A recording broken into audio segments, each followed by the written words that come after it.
Hello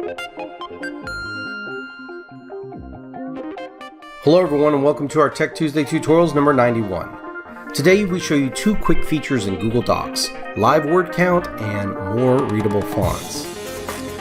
So many of you know that you can check the word count of a Google Doc simply by going to Tools and Word Count.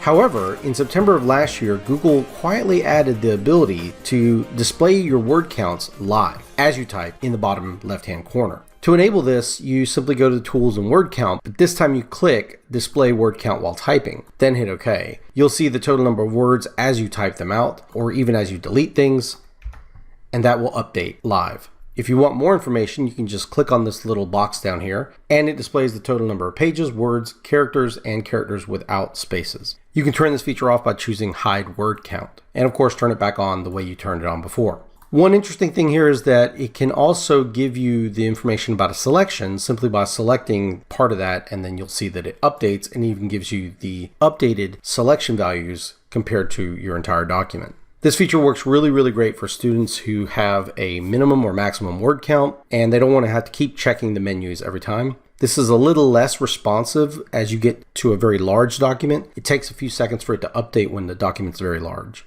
So I would use it for smaller documents like essays, something under about 10-15 pages. The second nifty update involves fonts. The Google Fonts team has teamed up with Thomas Jochen to create a series of fonts that are aimed at improving reading speeds. These fonts are named Lexand, and there are 8 different families with varied widths and spacing so that users can choose the font style that's best for their reading speed. To use them, you simply have to install them as a new font. Click on the font for what you've got selected, and the first thing you'll notice is that you'll see recent fonts you've used and your fonts. These are fonts that you have used in the past or that you've claimed. You'll need to add them to your fonts, and so basically you go up here and click on More Fonts, do a search for Lexand, and then choose all of those that you would like to add to your font selections. Hit OK, and then you simply have to choose it from the list. So I'll choose Lexand Zeta, which has a good bit of spacing. These fonts adjust size and spacing to improve the reading speed. It can be very helpful to students who read slowly or who are sensitive to what's known as visual crowding. In short, visual crowding is when your ability to perceive objects not in direct line of sight is impaired by another object next to those. To simulate this and to get the feel for this, try to fixate on the X that you see and attempt to identify the central or single letter appearing to the right. Now take that discomfort and multiply it, and that's what students with sensitivity to visual crowding experience.